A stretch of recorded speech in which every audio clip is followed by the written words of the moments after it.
નમસ્તે વિદ્યાર્થી મિત્રો, ધોરણ 10 સામાજિક વિજ્ઞાન પ્રકરણ 2 ભારતનો સાંસ્કૃતિક વારસો, પરંપરાઓ, હસ્ત અને લલિત કળાઓ.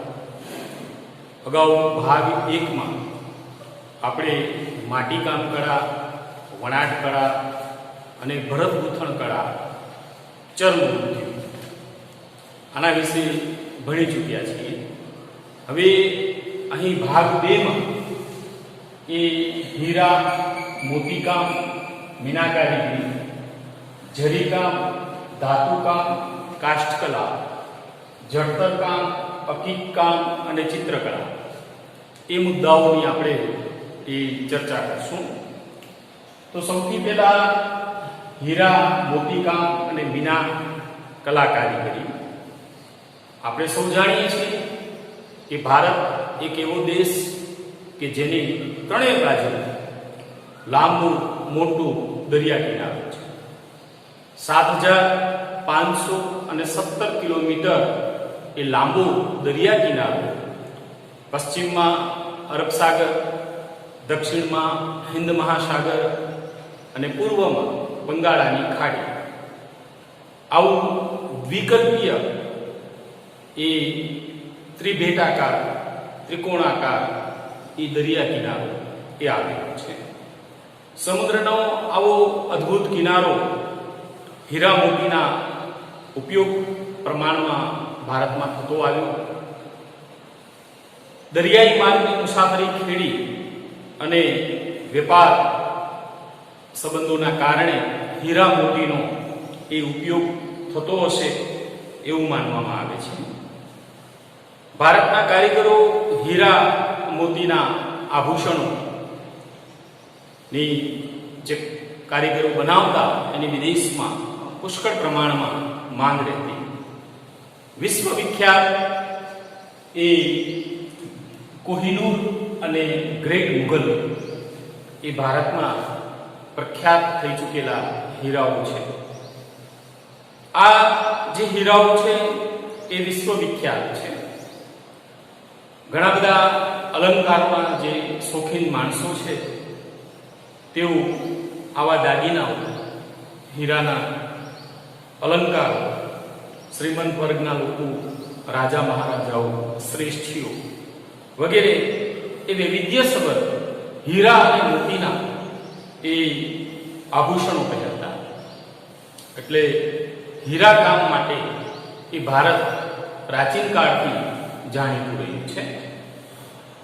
પ્રાચીન સમયમાં રાજા મહારાજાઓ, શ્રેષ્ઠીઓ, મહાજનો હીરા, મોતી, પન્ના, નીલમ, પોખરાજ આવા બધા રત્નોનો ઉપયોગ જે છે એ વસ્ત્રાભૂષણો માટે કરતા હતા. એ ઉપરાંત જે રાજા મહારાજાઓ છે એના સિંહાસનો, મુગટ, બાજુબંધ વગેરેમાં આ રત્નોનો ઉપયોગ થતો હતો. ગુજરાતમાં મોતીકામનો ઉપયોગ પણ સવિશેષ જોવા મળે છે. મોતીના કલાત્મક તોરણો, માળાઓ, કળશ, બારી, પછી ઈંઢોણી, પંખો આ બધું જે છે એ મોતી એમાં ટાંકવામાં આવતા અને મોતીનો એમાં છૂટથી ઉપયોગ થતો. એ ઉપરાંત આપણે વાત કરીએ તો જે બળદ ગાડું છે એ બળદના મોઢિયા, ઝૂલ ને પણ મોતીથી શણગારવામાં આવતી. ખાસ કરીને એ આ કારીગરી પરંપરાગત રીતે એ ભારતની અંદર એ જોવા મળતી. દુનિયાભરમાં સોના ચાંદીના જે દાગીનાઓ છે ત્યાં એ મીના કારીગરી કરવામાં આવતી, મીના કલા કારીગરી. આ મીના કારીગરી એ ભારત દેશમાં અગ્રણી સ્થાન ધરાવે છે. સોના ચાંદીના જે અલંકારો છે, માળા, હાર, વીંટી, કંગન, દામડી, ચાવી, ઝુમખો આ બધામાં મીના કારીગરીનું કૌશલ્ય જોવા. આપણા જે કારીગરો છે એ એ અંદર મીના ભરતા. મીના એટલે એક પ્રકારનો રંગ છે જે સોના ચાંદીના દાગીનામાં એ ભરવામાં આવે. ખાસ કરીને રાજસ્થાનનું જે જયપુર છે એ ખૂબ જાણીતું છે. એ ઉપરાંત વારાણસી, દિલ્હી અને હૈદરાબાદ કે જ્યાં પણ રેલ મૂન એ મીના કલા કારીગરી એ જોવા મળે. તો આ રીતે આપણે 3 મુદ્દાઓની ચર્ચા કરી.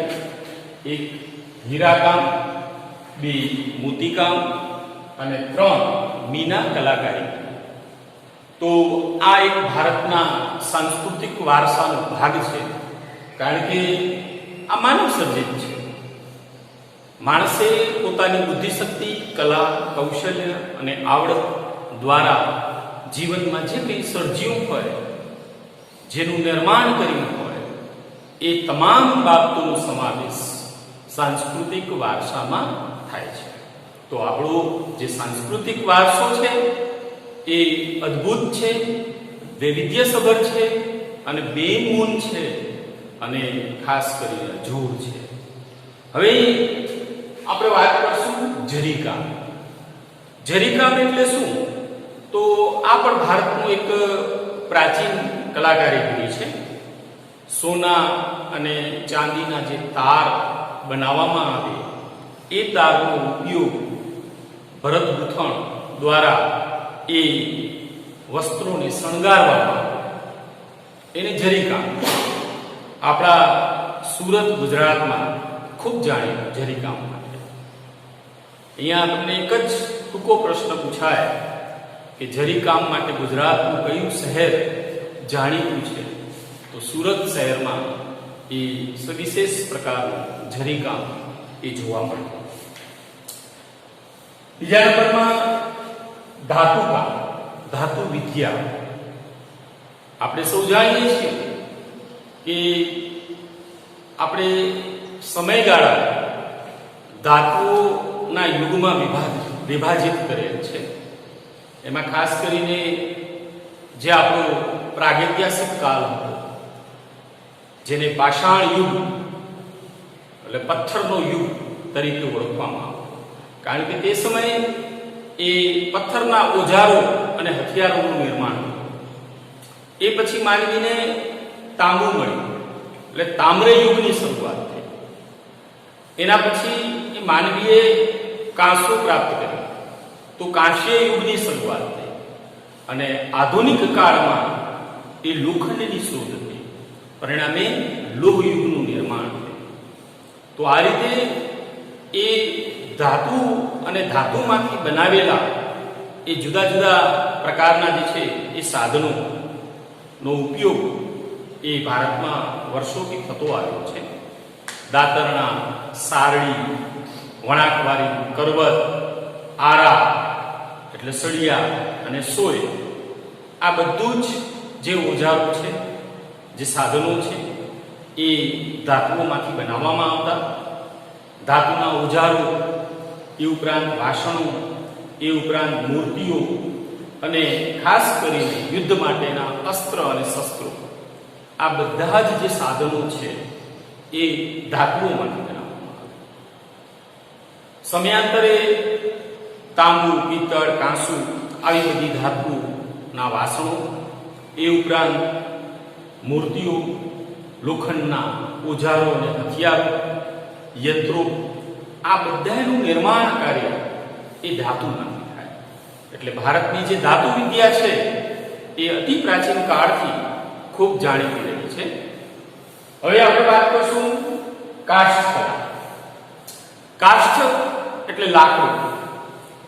લાકડા ઉપરની કોતરણી અથવા તો લાકડાનું જે કંઈ કામ છે તેને કાષ્ઠ કળા કહેવાય.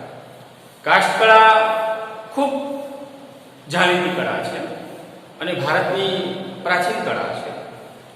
માનવ જીવનનો સંબંધ શરૂઆતમાં વૃક્ષ સાથે, વનરાજી સાથે એ જોડાયેલો છે. આપણે ત્યાં ખાસ કરીને બળતણ તરીકે એ લાકડાનો ઉપયોગ થાય.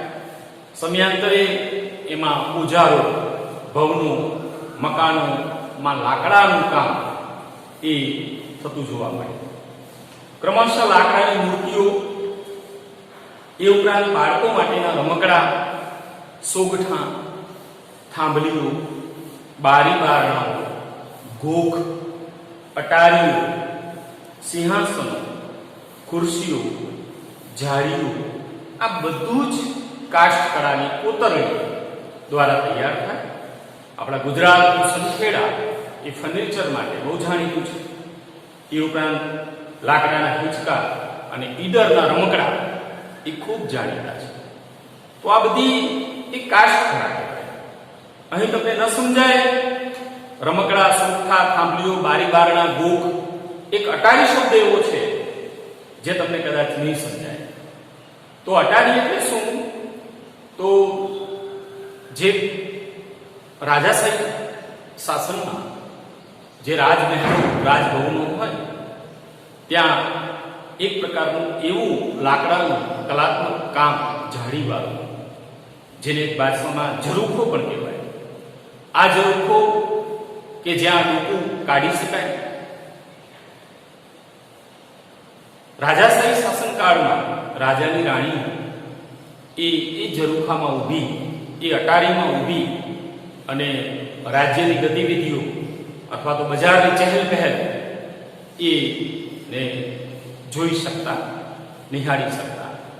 એટલે અટારી એક પ્રકારનું લાકડાનું કલાત્મક કોતરકામ, બાંધકામ છે. તો એ રાજભવનોમાં, મહેલોમાં, જૂના આપણે જે મકાનો જોઈએ તો એમાં પણ ખાસ કરીને જોવા મળે. તો ભારતની જે કાષ્ઠ કળા છે એ પ્રાચીન સમયથી ખૂબ અદ્ભુત રહી છે. લાકડાની મૂર્તિઓ, ગોખ, અટારી, બારી બારણા, દરવાજા, આ બધું જ એ લાકડામાંથી તૈયાર થાય, કાષ્ઠ કલા કહેવાય. હવે આપણે વાત કરશું જડતર કામ. જડતર કામ એટલે શું? તો અલંકાર જે કંઈક હોય એને હીરા, મોતી, માણેક, આવા જે કંઈ એ હીરાઓ છે એને દાગીનાઓમાં, સોના ચાંદીના એમાં જડવામાં, તો એને જડતર કામ કહેવાય. આપણા ભારતની અંદર પ્રાચીન સમયમાં, મધ્યકાળમાં, રાજાશાહી શાસનકાળમાં રાજાઓ, સમ્રાટો, શાસકો, શ્રીમંત વર્ગના લોકો એ ખાસ કરીને સુવર્ણ અલંકારો ધારણ કરતા, જેમાં હીરા, મોતી, માણેક જેવા કિંમતી રત્નોને એ જડાવતા, એટલે કે એની અંદર બેસાડતા. હાર હોય, બાજુબંધ, કડા, મુકુટ, વીંટી, નથડી, કામ, આવા જે કંઈ દાગીનાઓ છે એ દાગીનાઓમાં એ કિંમતી એ હીરા, માણેક જેવા રત્નોને જડવામાં, એને જડતર કામ. તો આપણે રાજસ્થાનનું બીકાનેર એ ખૂબ જાણીતું છે જડતર કામ. હવે આપણે વાત કરીશું અકીક કામ. અકીક એટલે શું? અકીક એક પ્રકારનું કિંમતી પથ્થર છે જે નદીઓના ખીણ પ્રદેશમાંથી એ મળી આવે છે.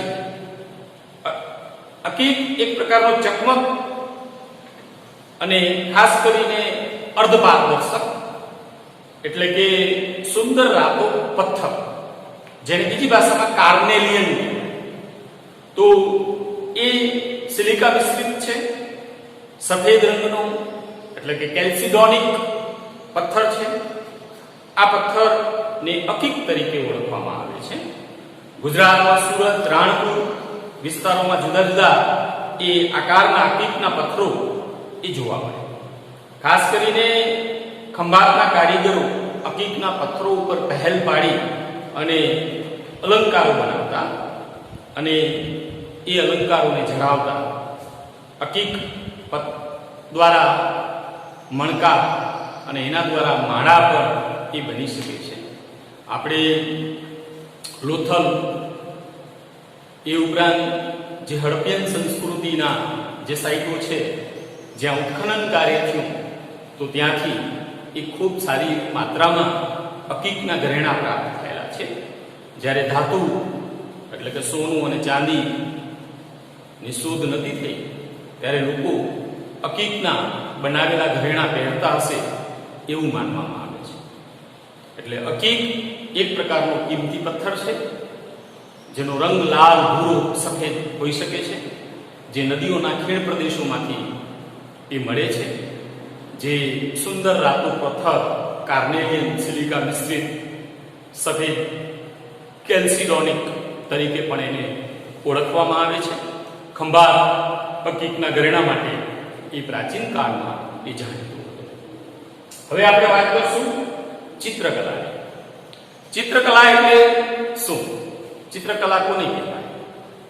તો ચિત્રકલાના ક્ષેત્રે પણ ભારત એ વિશ્વ વિખ્યાત છે. હું તમને ચિત્રકલાની વ્યાખ્યા કરું. ચિત્રકલા એટલે રંગ અને રેખા વડે પ્રકૃતિના જળ અને ચેતન તત્વોનું અનુકરણ કરી મનમાં રહેલી ઉર્મિઓને અભિવ્યક્ત કરવાની કળા. ચિત્રકળામાં બે બાબતો બહુ મહત્વની છે, રંગ અને રેખા. અને વ્યક્તિના મનમાં જે કંઈ ભાવ જાગે અને એને જ્યારે એ કંડારે છે, એને જ્યારે બનાવે છે, ત્યારે એ સુંદર ચિત્રનું નિર્માણ થાય છે. કલાકાર એ પોતાની બુદ્ધિ કૌશલ્યથી એ અદ્ભુત ચિત્રોના નિર્માણ કરે છે. તો ભારતની ચિત્રકળા બહુ અગ્રીમ સ્થાન ધરાવે છે. સૌંદર્યનું રસપાન કરાવતી રંગ અને રેખા વડે પ્રકૃતિના જળ અને ચેતન તત્વોનું અનુકરણ કરી મનમાં રહેલી ઉર્મિઓને અભિવ્યક્ત કરવાની કળા એટલે ચિત્રકળા. આશરે આ જે કળા છે એ 5000 વર્ષ જૂની કળા છે. આપણે સૌ જાણીએ કે હડપ્પીય સંસ્કૃતિ ના જે કેન્દ્રો છે, એની જે સાઇટ છે, ત્યાંથી એ ઉત્ખનન કાર્ય દરમિયાન અનેક પ્રકારના ચિત્રો પ્રાચીન કાળના પ્રાપ્ત થયેલા છે. એમાં ખાસ કરીને એવા પુરાવા મળેલા છે કે આદિ અને પાષાણ યુગમાં લોકો આવા માટીના જે વાસણો છે એનામાં ભૌમિતિક આકારના રેખાંકનો દ્વારા એ ચિત્રો તૈયાર કરતા હતા. હડપ્પામાં માટીના જે વાસણો છે એમાં ફૂલ છોડની ભાતવાળા ચિત્રો આ બધા જોવા મળે. મધ્યપ્રદેશમાં હાથી, ગેંડો અને હરણના જે ચિત્રો છે એ નોંધપાત્ર એના નમૂના છે.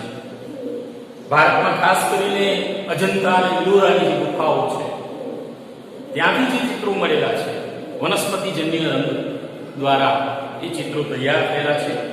એ ચિત્રો બહુ ઘરના પાત્ર છે અને એ અજોડ છે. એટલે ભારતમાં ખાસ કરીને પારંપરિક રીતે શુભ પ્રસંગોમાં એ સ્વસ્તિક, કળશ, ગણેશના ચિત્રો દોરવાની અને રંગોળી પૂરવાની પ્રથા એ પણ જાણીતી કળા છે. તો આ બધું એ ચિત્રકળામાં આવે. ચિત્રકળા એ ભારતની પ્રાચીન કળા છે, અદ્ભુત કળા છે. એ પણ એક પ્રકારનો સાંસ્કૃતિક વારસાનો ભાગ છે. અહીં આપણે આજે એ હીરા, મોતીકામ, મીનાકારી, જરીકામ, ધાતુકામ, કાચકળા, જળતરકામ, અકીકકામ અને ચિત્રકળા આના વિશે વિસ્તૃત ચર્ચા કરી. પરીક્ષાલક્ષી મોટાભાગના જે આ હીરા, મોતીકામ અને મીના કારીગરી છે એ 3 માર્ક્સનો પ્રશ્ન છે, ગુણભાર 3 છે. તો આખો પ્રશ્ન તૈયાર કરીએ આપણે પાઠ્યપુસ્તકમાંથી વાંચી, તો એનામાંથી ટૂંકા પ્રશ્ન પણ પૂછી શકાય. ઉદાહરણ તરીકે ભારતમાં પ્રખ્યાત થઈ ચૂકેલા બે હીરાઓ કયા છે? તો ગ્રેટ મુગલ અને કોહિનૂર. ભારતનો દરિયા કિનારો કેટલા કિલોમીટરની લંબાઈ ધરાવે છે? 7517 કિલોમીટર. તો આવા ઉદાહરણને આપ્યું છે માત્ર. તો ઉદાહરણ સ્વરૂપે એનામાંથી ટૂંકા પ્રશ્ન પણ પૂછી શકાય અને જો આખો પ્રશ્ન પૂછાય તો 3 માર્ક્સનો પૂછાય. જરીકામમાં માત્ર તમારે એટલું જ યાદ રાખવાનું છે કે ગુજરાતનું કયું શહેર જરીકામ માટે પ્રાચીન સમયથી જાણીતું રહ્યું છે? તો સુરત શહેર. ધાતુકામ પણ તમને 2 માર્ક્સની અંદર પ્રશ્ન પૂછી શકાય. કાષ્ઠકળા પણ 2 માર્ક્સની અંદર પ્રશ્ન પૂછી શકાય. જડતર કામમાં ટૂંકો પ્રશ્ન પૂછી શકાય. જડતર કામ માટે રાજસ્થાનનું કયું શહેર જાણીતું છે? તો બીકાનેર. અકીક કામ આખો પ્રશ્ન પૂછાય 2 માર્ક્સમાં. આ ખૂબ અગત્યનો પ્રશ્ન છે. અકીક એટલે શું અથવા તો અકીક કામ એટલે શું? મેં તમને અગાઉ સમજાવ્યું એ મુજબ પાઠ્યપુસ્તકમાંથી એ પ્રશ્ન એ તમારે સીધું તૈયાર કરી શકાય છે. ચિત્રકળા પણ 3 માર્ક્સનો પ્રશ્ન છે. તો એ પણ આપ સૌ પાઠ્યપુસ્તકને પ્રાધાન્ય આપી અને એનામાંથી તૈયાર કરી શકો છો. ધન્યવાદ.